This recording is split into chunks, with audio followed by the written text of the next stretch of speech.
10, 9, 8, 7, 6, 5, 4, 3, 2, 1.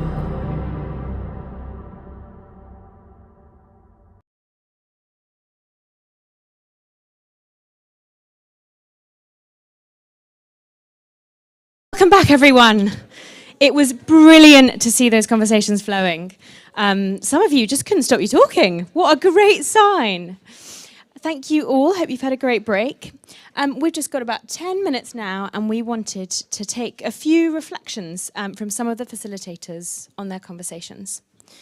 I'm trying to think who I spoke to before, who am I not putting on the spot, but who would also like to speak? Annie or Robin, or do you want to share something? Perfect. I was hoping Jarina would say something. Yeah, I can say something. In our group, it was a lot about thinking about who's the teacher and who's learning in the context of education. So I think we started a little bit from mistake culture, this thing that when you're in school and you feel like you can't do any mistakes, and then we developed to the moment where a child is realizing that parents don't know everything, and we're wondering, why is this moment even existing? Why do you have children this attitude of a teacher or a parent as the person who has all the holy knowledge?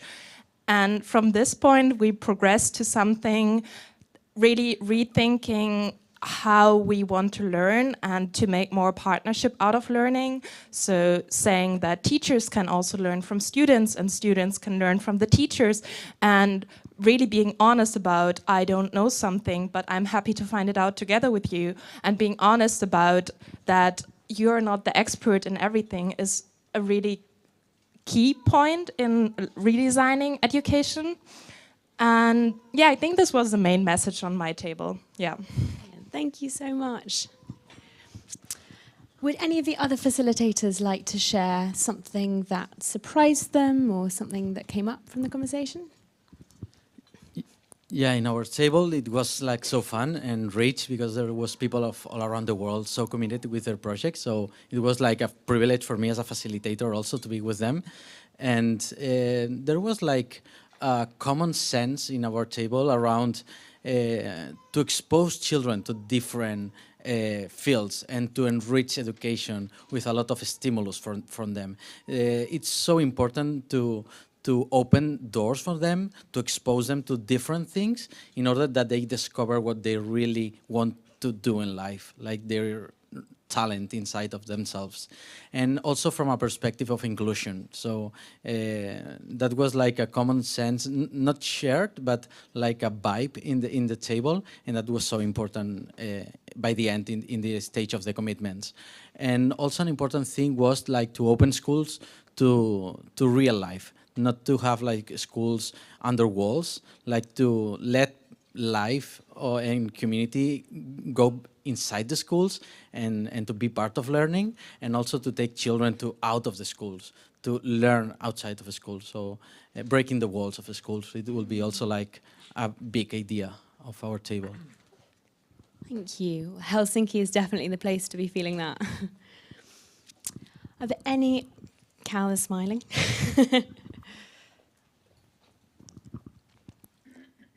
Hello. We also had a beautiful, beautiful conversation with so many different perspectives, and just speaking to some of the other facilitators as well, I can see that there's themes that are consistent. It's always like a process in which we all realised that we've been doing the same work, and around the role of the teacher. So the teacher is set up in a way that's basically a broken system internationally. So they're meant to know everything, you know, from climate change to mental health to literacy to numeracy, and they're meant to pass that all on to these empty vessels of students. And our system is set up in a way in which it's an industrial model of education led by the nation state trying to create a good citizen. And some of these statements are brilliant, but the students themselves, the parents, the teachers, don't see how that's happening on the ground, or they don't connect to it at all. And so there was, you know, there seemed to be a sense that we've got a very broken system internationally, and a sense that we need to shift the role of a whole lot of the profession, of the classroom, And yeah, some interesting ideas around how do we centre community more and not have it sort of so focused as this centralised top-down sort of model as well. It was a brilliant conversation. Thanks. Thank you all for handing in your cards. If anybody hasn't already, I'm going to be at the back later. Feel free to. We're going to display them all together on a wall, possibly here tomorrow. Tom, do you have any that stood out to you? Yeah, I actually missed cake and coffee because I was just reading all of yours. They're fantastic. And the best thing about them is that they are diverse in terms of little steps that you might take along your way to your big idea or big change that you want to see in your education systems. And some are just to host more big education conversations, which is also fantastic. So a few that I've picked out, I will keep and develop my participation, voice and energy to humanize education in a digital world. So that was a great one. Another one was a commitment to facilitate a teacher workshop on social emotional learning in my community. Another great one, tangible. I will facilitate sustainability conversations in our national agency. So this is really thinking about, well, hang on, one of our biggest challenges in the world today is around sustainability and regeneration. How do we bring that into the purpose of education? And then a few like super specific ones, which I think are really helpful as well. So recruitment of teachers from industry or just with experience outside of education sector as a key step to broadening expertise in the learning ecosystem. So real diversity of ideas here, which are fantastic, and we're going to work out what to do with all of them from all of these education conversations. Brilliant. So now, as we come to a close, I'm so excited by the conversation that we had here today, and I hope you've really learned a lot about each other and had a chance to connect. But this is very much just the start. So the next step is to think about how you might want to have this conversation at home with your communities, because we know that that is where real change is actually going to happen, has to be rooted in place. So I have a bit of a challenge for you, which is that I have 20 T-shirts and caps at the back. And if you can tell me how you're going to host a big education conversation, how it's going to start with purpose, who you're going to invite, most particularly how you're going to invite young people, and what's going to be specific about it, what's the local flavour to your big education conversation, then you can have a T-shirt and a cap. So I encourage you today to go away and think about not just the many amazing ideas and opinions that came up, but also about the process. How did it feel? What would you do differently, perhaps? How could you bring it to life in a way that feels really, really relevant and really fun for your community? And with that, we wrap up. Thank you, everyone, so much for your participation. And don't forget to tweet. Forgot to say that. There's lots of boards and stuff over there, so if you want to take photos, you're welcome to. Thanks. Thank you, Eloise and Tom. And at this point, I would like to welcome back our live stream audience who are joining us after an extended break that we began earlier today. And just for you guys who are joining us online, remember you can participate remotely by using the chat feature on the Helsinki Kanoria channel, and please use the hashtags. It's been a long day, so in case you've forgotten, they are hashtag Sustainable Helsinki and hashtag HundrED Summit. So just for the benefit of our online audience, we just heard from Eloise Haler and Tom Beresford, who facilitated the big education conversation segment of the program, where participants who are here in Helsinki broke up into small groups to discuss the question, what is the real purpose of education? And I think it's fair to say that the outcome of that is that everyone here in this room who participated now has a blueprint for continuing big education conversations in their communities. We will now continue with the final segment of today's program, where special guests will present remarks on the subject, thinking creatively about educational futures, before they sit down for a panel discussion. Our distinguished presenters, if I introduce them to you, if you just stand when I say your name, are Nasima Razmyar. She's the Helsinki City Deputy Mayor for Education. Janhvi M. Kanoria, Director of the Innovation Development Directorate for the Education Above All Foundation. Dr. Stephen Harris, who is the co-founder of LearnLife in Spain and Australia. And last but not least, Rodrigo Oliveira, Research Associate at UNU-WIDER. Now leading the session and the discussion is our very special guest moderator, Dr. Fazal Rizvi, Emeritus Professor of the University of Melbourne and also at the University of Illinois Urbana-Champaign. Although Dr. Rizvi's disciplinary background is in philosophy, much of his research has examined issues in education policy.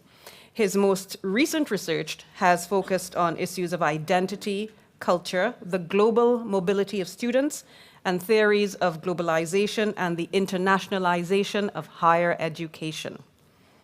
That's huge. Welcome, Dr. Rizvi. Please. Well, thank you, Denise.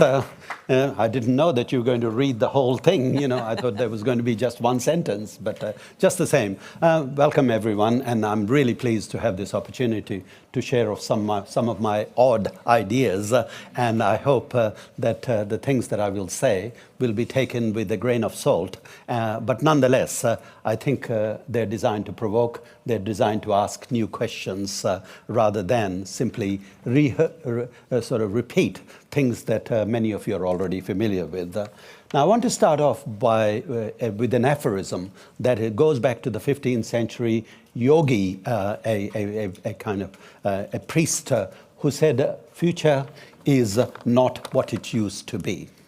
Future is not what it used to be. It's an idea that has been repeated by a number of other authors. But you know, the future has always been implicit in any thinking about education. Any thinking. So in other words, we think about what are we preparing our students for? In other words, there is an image of the future that we have embedded in our thinking. Okay, so we are actually preparing people towards a future, but in doing that, we are assuming that we know what that future is. Now, if we don't know that future, then we have a problem, okay? We cannot actually prepare the people for a future that we do not know. So how do we know, how do we work with the uncertain, dynamic, and absolutely changing, unpredictable future? That's the question that I think we need to ask. Now, this way of thinking about future being there, and we are trying to figure out how to prepare that future, is in philosophy sometimes called a teleological way of thinking about it. There's a telos, and you are figuring out how to move towards that end. So your concern is largely with means. The trouble, of course, with that view is that in recent years, in last 10 years, barely, we have seen enormous changes. Let me actually tell you some of the changes that have taken place. The first one that is really important is this little thing, the smartphone. Now, people do not realize that this has become an extension of our bodies. You know, we cannot go anywhere without it being in our purse or in our... This has become a consistent mode of our communication. In other words, the way in which we relate to each other is now mediated by technology, this little thing. But the thing to remember is the smartphone only came on the market in 2007. That's 15 years. In that time, things have moved so rapidly that it has become our principal means through which we communicate, not only within our own community, but around the world. Okay, so that's really has opened up conditions of interconnectivity and interdependence in a way that did not exist before. Okay, this is really quite a profound shift. The second thing that I want to say is as a result of technologization and as a result of automation, our labor market has shifted very dramatically. The nature of our work is now mediated by this little thing and the various other automations. In other words, work ain't what it used to be, just as future isn't what it used to be. Let me give you an example from Australia. In 1960s, 70% of our work was either in agriculture sector or manufacturing. 30% was in service industries. It is completely the other way around now. 70% is in the services sector and 30% is manufacturing. This is a profound, profound shift in the last 30, 40 years. And as a result, we are preparing students for not the world of work in the industries of the manufacturing kind or agricultural kind, but in helping professions of one kind or another. Okay? This is a huge change that has taken place. The other thing that has taken place, that's changed, especially amongst the young people, is the transformation and the recognition of climate change and environmental crisis. We cannot any longer ignore that crisis, and the young people are more aware of it than just about anybody else. So there may be lots of industrialists who still deny it, but the young people certainly don't. And I think that is a major change as well. The other thing that has happened that is really quite interesting is the shifting geopolitics, the shift towards Asia, towards China, and towards Vietnam, towards India, and so on. That has changed the international dynamics of the world. And as a result, we are now actually embedded in the global politics in a very different way than we were then. Now, the fifth change that is also important, and we need to settle, is that there is a loss of trust in various knowledge systems and various social institutions. In other words, there is a huge amount of political polarization that is really becoming very, very profound, so as expressed in ideas such as fake news and those kind of ideas. In other words, the faith that we had in knowledge is no longer there. Now, these changes are in the last decade. In other words, a great deal has happened. The question arises, how do we prepare students for this future? Because we know that predictability, absolute certainty, those kind of things that are quite often presupposed are no longer there. So as a result, we are preparing people for a dynamic world, for an unpredictable world, for an uncertain world, and we do not know what the world is going to be like in 10 years. We are preparing students to that.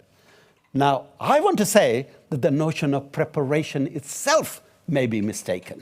Okay? It is not that we are preparing students for a future that we cannot define. We are helping students to make the future that they want to live in.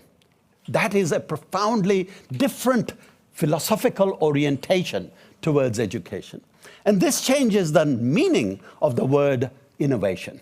Innovation becomes a way of life because we are forever changing our thinking to align it to this uncertain world, uncertain and unpredictable world, that dynamic world, so that we are actually asking our students, our kids, to sort of saying, look, we have stuffed up the world. We have made it worse for you to inherit.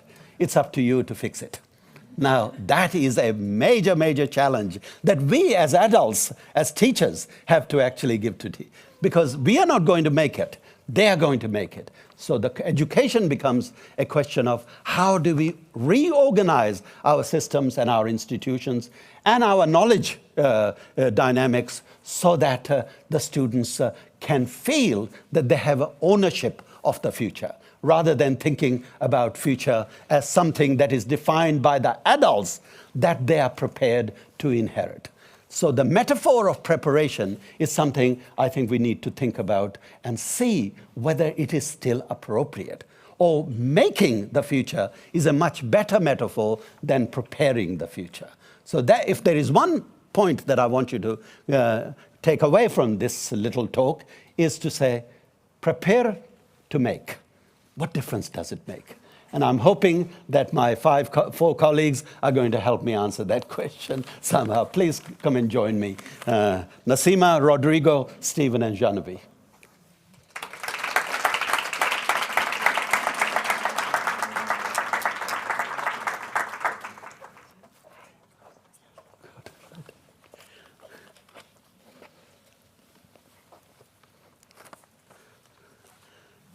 Nasima, if I could start off with you, can you say something about how the city of Helsinki is preparing students for this uncertain future? And what kind of autonomy are you giving students to imagine their own futures rather than futures that are defined by the adults? Thank you so much, and what an inspirational speech already. I'm so inspired. and great to have you here in this, Helsinki and in our beautiful City Hall. And it's also great to have this face-to-face, because I know that we all have been waiting for this for a long time. I would just say shortly, because I know that we had a couple of minutes, so I would say the meaning of education in Finland, in our society, what it has been. Although we are talking about the future, but I would still like to say something about the past and about the history of Finland and about our society. Because as you all know, Finland is a success story when it comes to our education. And why it is a success story, I would say that we realize that the only resource that we have is the human resource. Finland has been one of the poorest countries in Europe, and today it's one of the most developed countries in the world. We are one of the happiest countries in the world. And I would say that education has had a major role on this. I know I was born in Afghanistan, so I always want to compare the countries, because I know how it can be also. And to us, it has always been the equal opportunities. Everybody has the opportunity to flourish. And of course, Helsinki, we are the biggest education provider in Finland, so it has a major role on how we adopt and what we do here in our city level. At this, our strategy, which I know that our mayor was discussing with you yesterday, our strategy, the whole name comes from the growth. Helsinki is a place for growth. So it tells a lot about the meaning of education still today in our city. I would say that in our strategy during this term, during this 4 years, we are already started our strategy work for 2030. So we are preparing ourselves for the future that is unknown. But at the same time, I mean, you said it in a really amazing way, that young people are actually creating the future, and our work and our job as a politicians are to give a better future for them than what we have received. And I would say that at the moment, of course, the strategy work is very important for us. The recovery from the pandemic is important, although it has been different here in Finland comparing to many other cities and many other countries. But I would say that in Finland, in Helsinki, we should not take anything for granted. We have had a good past, we have had a good history, we know how we are able to work, we know that education has had a major role in our society and also in our success. But I mean, future is unknown to all of us, and I think that's why it's very important for us to share also experience with each other.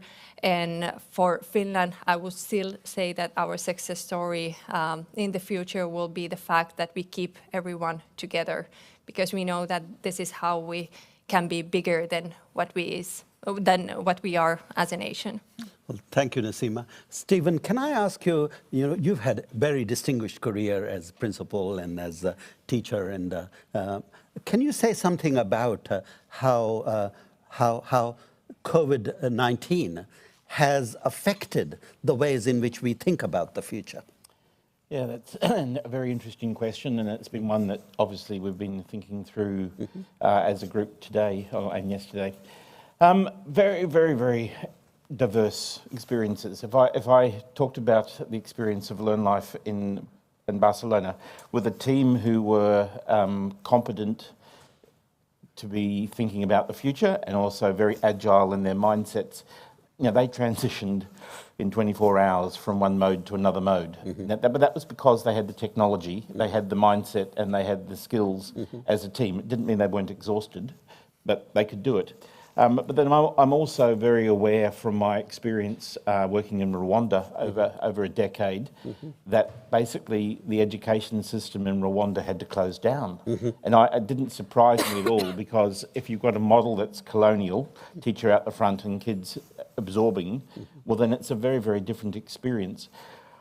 For me, we have to be thinking, as you've commented, about the future, because you mentioned the phone. Yeah. I mean, ironically, I often say to people that want to ban this in the classroom is, first of all, look at the photographs of politicians all using them, the people that want to ban them.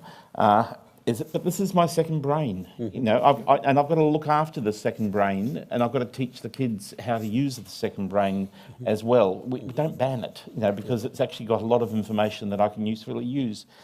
So in the context of the future, you've talked about 15 years ago in the past, I can't imagine a world 15 years from now and what this will look like going through. And again, as parents or as communities worry about COVID or loss of education or anything else, get them to jump 15 years ahead and say, what are the skills that we actually have to train people on? Now, the other comment about mobile phones is that when I'm in the far reaches of the Volcanoes National Park in northern Rwanda, what do I see there? I see kids who've come from farming contexts where they've got nothing, literally, but as soon as they get money, they get a phone. And the reason they get the phone is that they can take control of their learning. They can actually go onto social media and they can start learning English to do the exams in English when their teachers can't even speak English. So for me, there is so much opportunity from the COVID. There is incredible leaps that we need to take. But as a society, whether it's in Barcelona, Spain, whether it's in Rwanda, whether it's back in Sydney, wherever I'm operating, we need to be getting people to think that 15 years ahead and to be thinking about what are the lessons we've all learnt from our different contexts, because they're all very different, and let's take the steps. Sure. Thank you. Genevieve, you're a prize winner from last night. Congratulations again. Could you say something about the ways in which your organizations think about the future and how it is that the contingency of the future, the dynamics of the future, the unpredictability of the future features in your thinking at the moment? Thank you for the question. We work with marginalized communities around the world, and the reality is their future was always uncertain. So this is not a new phenomena for most of the communities we work with. Perhaps we start thinking about this as an opportunity to say we're not training them for a job or some specific work, because we don't know what that is anymore. But instead, we train them for things that we were hearing about earlier, which is resilience and critical thinking and capacity to problem solve. Because the reality is, if someone born in Afghanistan can be here today, they can be anywhere.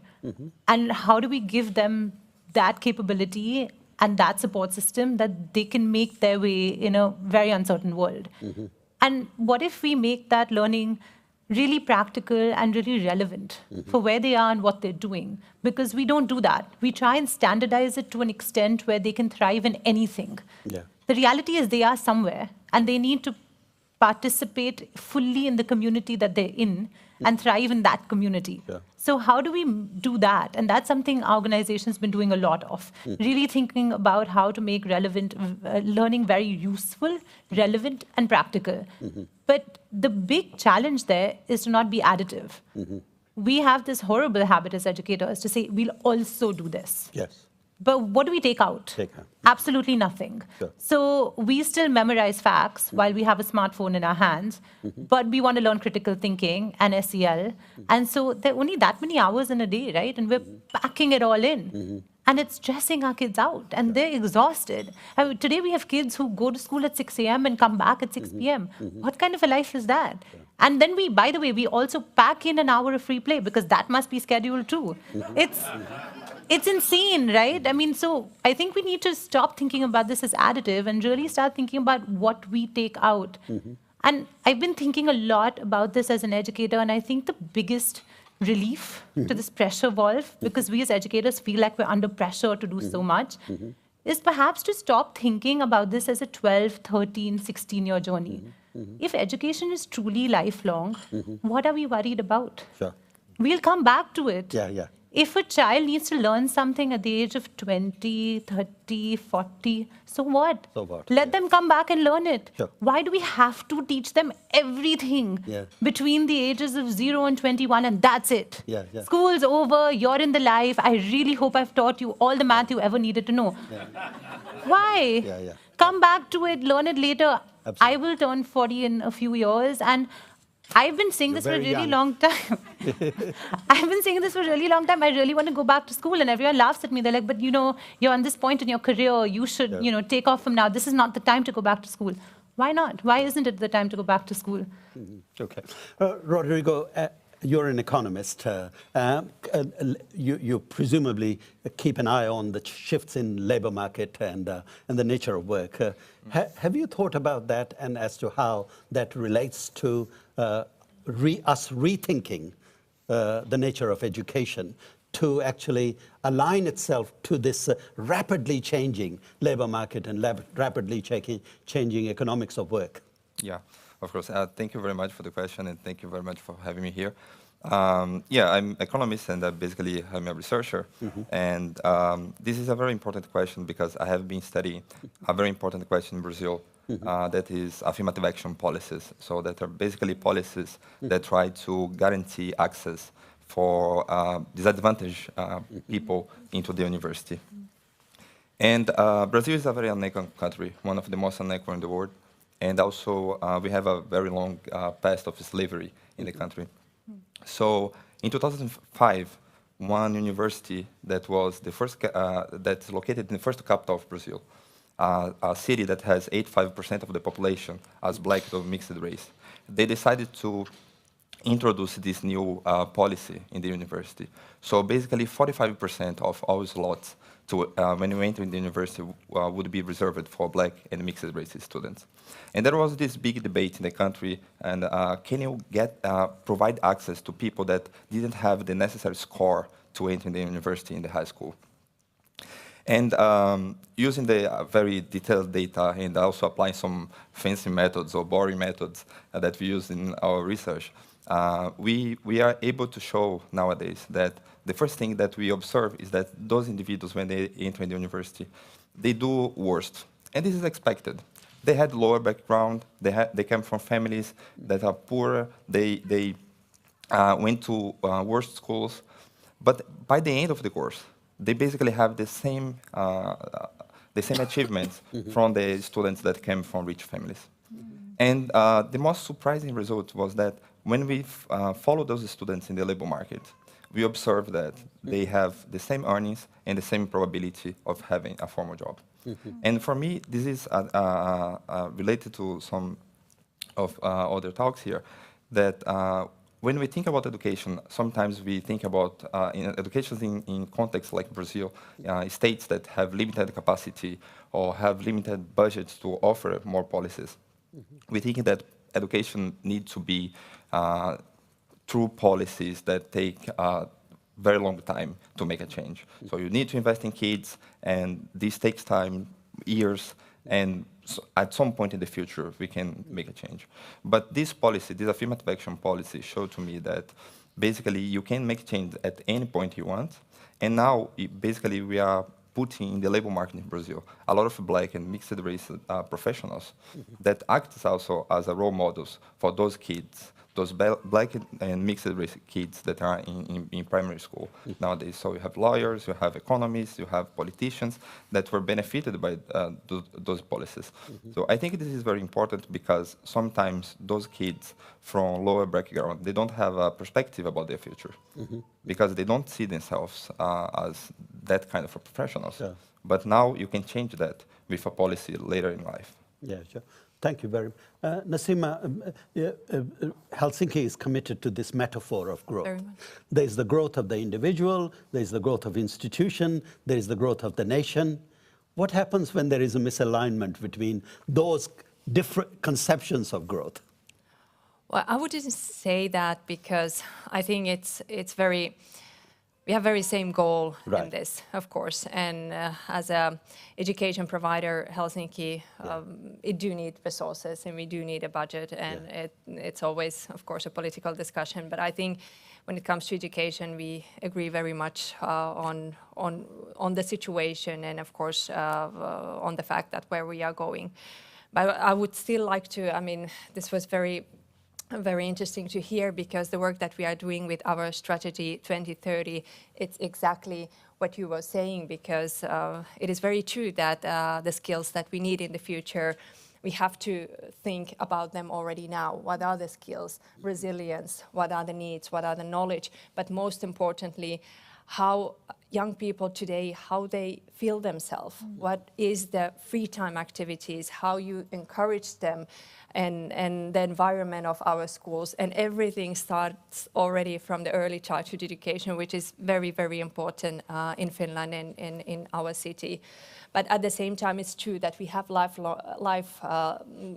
lifetime learning, which exists during our whole life. But at the same time, we need to worry also about the fact that those who drop in their time of compulsory education in their high education, it's much difficult for us to have them back. Yeah. So that's why the reforms that we have been doing here in Finland has been very important, because we need to give the opportunities and equal rights to everyone to study and to have it also free of charge, because that affects very much on those families whose income are lower than others. So I think equal opportunities, that's what we have in a city level and hopefully also in a national level.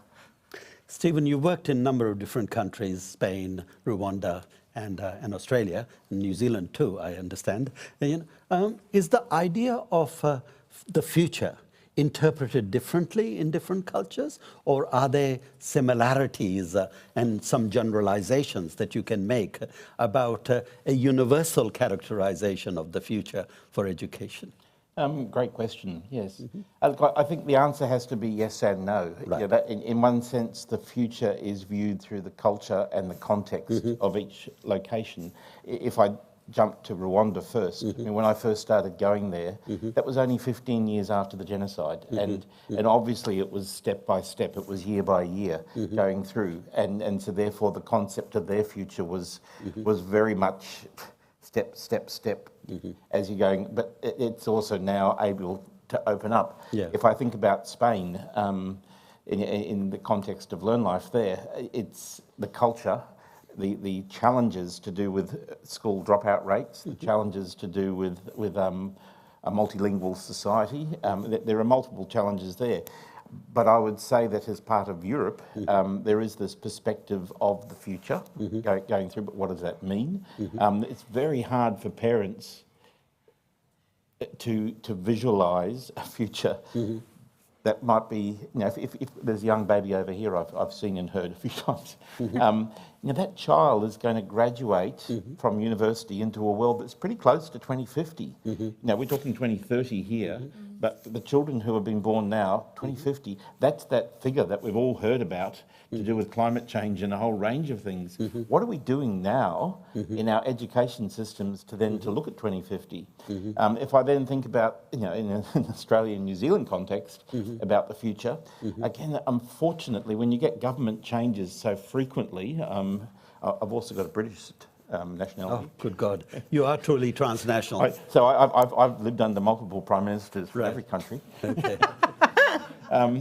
But the one thing about Finland is the stability of the education process here, because it's so linked to the culture, and that culture is one of hope and optimism, I would say, going through. And the challenge for countries like Australia, New Zealand, Great Britain or elsewhere is that we have to think not 2025, not 2030, we have to think 2050. Because what we're doing now in our schools is we're trying to shift a culture, and we can only do that by thinking long term and then taking the small steps immediately. Sure. Jenna, if I could ask you a question about the way in which future is thought about. Most parents, let's say in India, think about the future of their kids in either vocational or managerial terms, okay? Either commercial, this is what my son born today is going to do, in 25 years' time. They'll be a doctor or engineer or this. How do you get people shifted from that mindset of that incredible focus and indeed pressure on kids, to think in vocational terms rather than think much more broadly in the way that you were describing, in the ways in which your foundation is trying to promote? How do you get that shift taking place in a community in a developing community where the focus is so much on commercial, vocational, and managerial? I think you don't, because that's what they need. Right. They need money coming into their homes. They need food. They need security. And for them to tell them that let's think about social emotional learning or let's think about 21st century skills does not resonate. And so you basically work with the community and what their needs are, and that's what we've been doing. And we've been sort of saying, if your need is to ensure that your child learns plumbing to make 20,000 rupees or dirhams or riyals, then that's what we do. We help your child learn plumbing. By the way, on the side, we will teach him a few skills on how to problem solve and how to maybe communicate better and negotiate better so he gets a bit of a better salary as a plumber. But a plumber he will be. And frankly, I think it's a little bit reductive of us to think that we would take that commercial side away because it's not possible. Sure. It is something that we as educators need to do to bake in a more holistic education system, but it doesn't take away the core premise of having to work to live. And for communities who come from marginalized contexts, that's the reality. And so we continue to fuel that. Those are the hopes and dreams we show them. We tell them that you'll make this kind of money when you graduate from college. So please study hard, work hard, and we can do it. But we also set them up for failure, don't we? Because such a large number of people set up with these very high expectations, and kids are put under enormous amount of pressure. I know that's the case with my relatives and my friends back in India, you know, and that actually leads to the problems of disenchantment, alienation, and if you like, moves away from well-being. So there is a kind of a contradiction, you know, to support the wills of the wishes of the parents, while we know that they are absolutely unrealistic and perhaps not necessary in terms of the changing nature of work. Yeah, so I actually don't necessarily think that the wishes of the community are always unrealistic, and that's part of our role, to help them be more aware of the opportunities out there and to be realistic with where we can go with them. Okay. But I think the bigger question is, how are we helping these children learn to deal with that failure? It will come inevitably, not today, but tomorrow, maybe some other opportunity. How are we teaching them to deal with that, and how are we teaching them to pivot quickly and to do something different? Okay. And if we're able to do both those things successfully, which is give them a dream which very often is commercial, because that's the one that they want and they understand, and then at the same time give them the ability to say, if it doesn't work out, you can pivot. Sure. Okay. We're okay. So some flexibility in the ways in which you deal with the communities. Rodrigo, in favelas in Brazil, you know, there are major issues, you know, and of course there is an element of hopelessness as well in favelas that I have visited, you know, where you're sort of saying it's no good, you know, the system is absolutely against us, you know, and even when the children are as young as 10 or 11, they lose faith, you know. What do you think about that? You know, what is it that can be done about you know, this loss of hope, if you like, at a very young age in favelas because of the conditions that prevail? Yeah, I think public policies play a very important role on that. And again, I think the state needs to be very carefully on how to think about those policies. Let's just bring another example. In Brazil, there was a very interesting idea in 2011. The government decided that we should have some kind of a Brazilian Erasmus program. And I know that most of you know Erasmus programs. And basically, we decided to send Brazilians abroad to study, to US, to Europe, and to Australia. And this was a very expensive program. So the program cost around $2 billion. Was the same cost of the school meal program that attends 39 million people in Brazil. And we basically paid 70,000 scholarships for Brazilians to go out. And preliminary studies that we are conducting, we basically show that this program didn't work well. So basically, we had a program that the concept was really interesting, And the idea works in other countries, we have a lot of examples in Europe, but it didn't work in Brazil. So the question is, will Brazilians, I mean the population and also the government, be able to offer another program like that after the failure of this one? And this is one of the examples of how public policies are important. And maybe come back to your question, I think public policies focusing on poor people in Brazil also should provide them the access to high-level opportunities, as for example the affirmative action policy. So why we should expect that those people in favelas are not as good as people that went to the best private university. So they only didn't have this opportunity in the past. So I think we should be more open and believe more on their capacity, because we lost a lot of talent because those people, they don't have the necessary education, they don't have the necessary opportunities.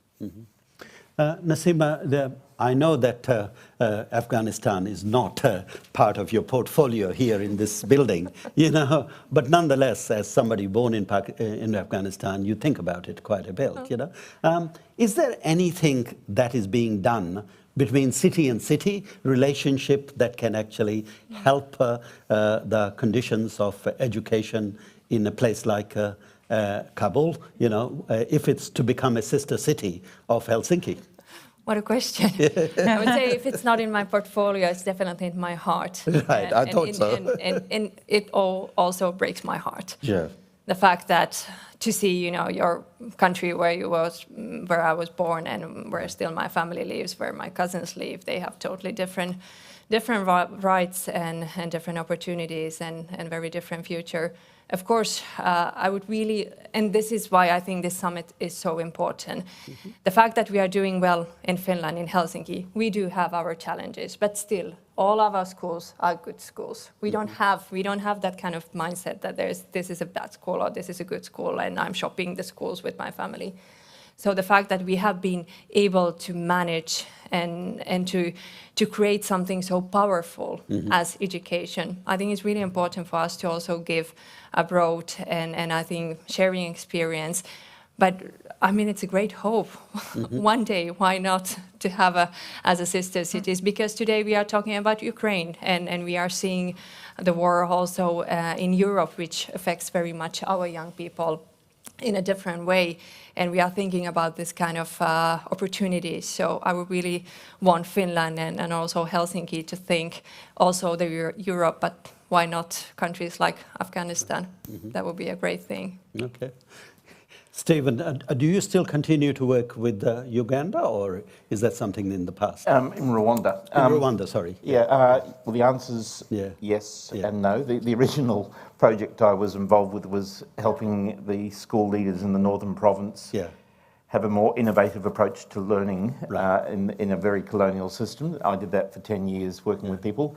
Out of that project came a recognition that there was literally no literature that reflected the culture of the children in their own language. So I'm actually now a children's book author in northern Rwanda. But there are some incredibly challenging issues there. I'll give you one little quick story. A boy called Bizimana, he's now 18. I met him when he was about 9. Totally asocial. He cannot speak and he cannot hear. Now, in their education system, he's now got through to year 9. We got him into school. He's done incredibly well with those disadvantages. He had to sit an exam, which, you know, in an examination system where you're having to communicate as well, you know, despite being incredibly intelligent, having incredible gifts as a sculptor and as an artist, he failed. He failed in a system that says that 49.5 is a failure compared to 50. And that exam that he did would have been sent to the central government to be marked by someone who had no idea of his disabilities going through. One of our challenges here in HundrED is that we actually have to reach into every education system in the world, because there are millions of kids who suffer those disadvantages because the governments don't actually understand the disadvantage that they're perpetuating going through. So for me, you can tell I'm passionate about these ones, is that there are the busy manas in every country who are suffering from education systems, and the more we can talk about it with the political leaders, with cities. I mean, Helsinki has inspired me because of that notion of taking learning out into the city. Exactly. And the requirement that all classes do that.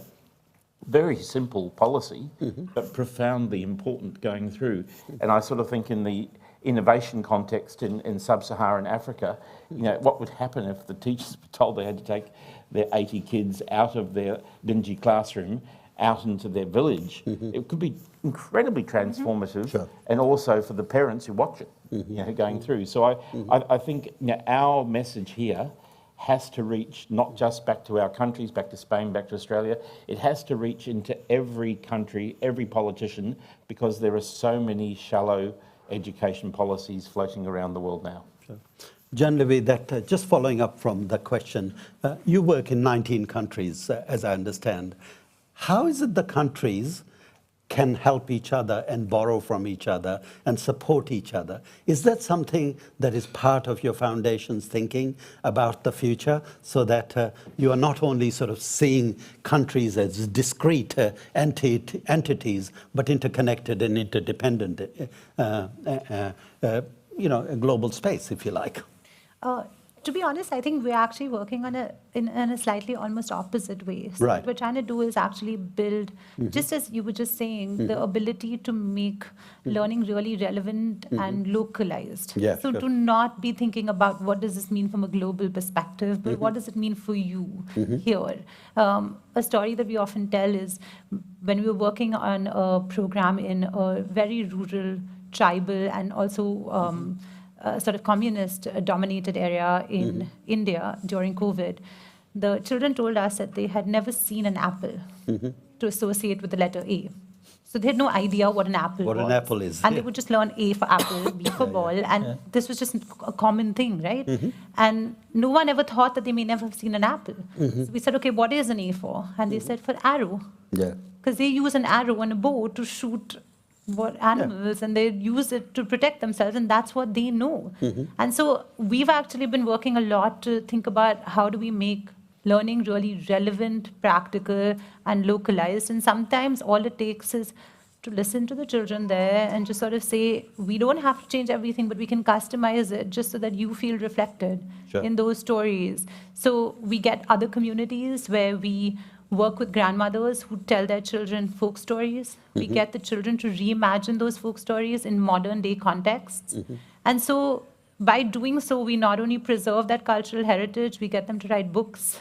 We get them to build their own community libraries instead of giving them books from outside which don't resonate. They've made their own books which fully resonate. And these are books which have elements of magic and modernization, but they're an old folk story. So I think there's a lot we can do in making learning just very relevant as opposed to taking the global lens. Just one question, Rodrigo. The question really is, how do you actually support the political aspirations of younger people in poorer parts of Brazil? I mean, I'm thinking about Freire here. I'm thinking about that tradition of work.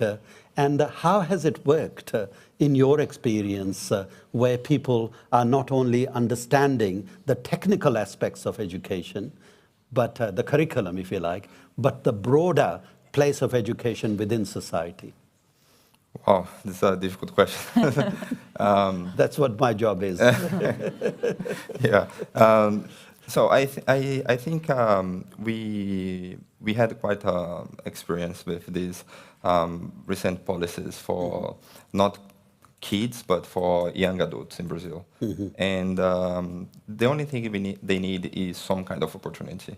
And if you offer that opportunity for them, they will grab it. And they will do very well. And we can also observe this experience all over the world with different policies. One example I can bring is an initiative that was created some years ago by a researcher from Princeton University, Leonardo Washington, that is from Benin. So he basically created this African School of Economics, where basically they offer opportunities for African scholars to have a PhD in the US. Mm-hmm. And the prior of many scholars at that time when they created this school was that, but how they will finish their PhD in high-level universities in the US. And now they are doing it. They are finishing their PhD, they are becoming professors in US universities, in European universities, and the only thing they needed was some kind of opportunity. And yeah, I think. Well, thank you very much. Now, this has been somewhat of a difficult conversation in one way or another. You know, I've asked some tough questions. I know that because I could look at your face and say, where's that coming from? But that was quite deliberate. But difficulty, that it was a difficult conversation doesn't mean that it wasn't a beautiful conversation. So thank you very much, every one of you. And I really am grateful. And I'm sure the audience is too. Thank you.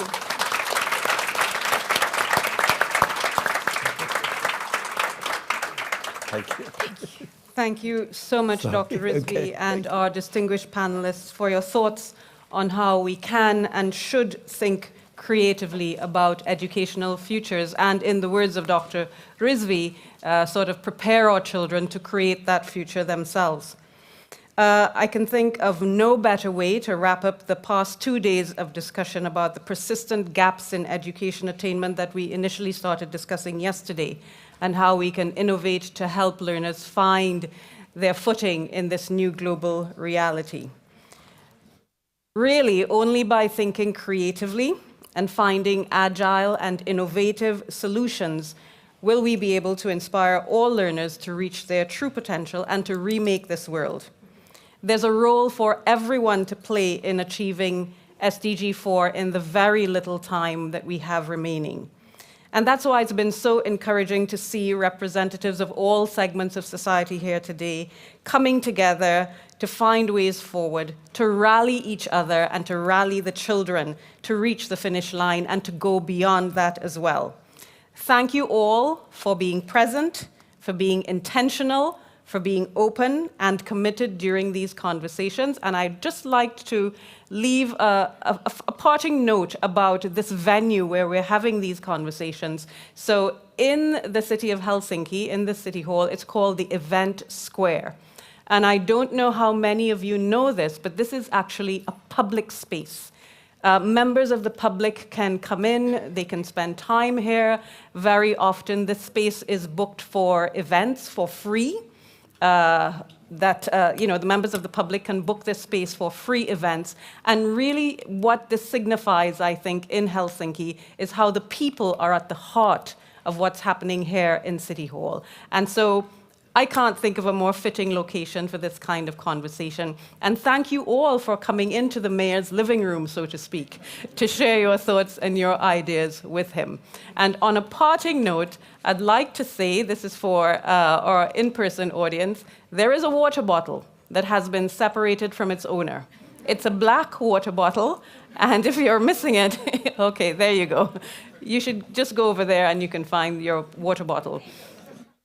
But thank you all so much for joining us. For those of you who are visiting Helsinki, it's wonderful to have you here. I hope you enjoy your stay. I hope you've enjoyed your time here. Thanks all to the live stream audience. Thank you to our organizers, the City of Helsinki, UNU-WIDER, and HundrED, and have a great evening. Bye-bye.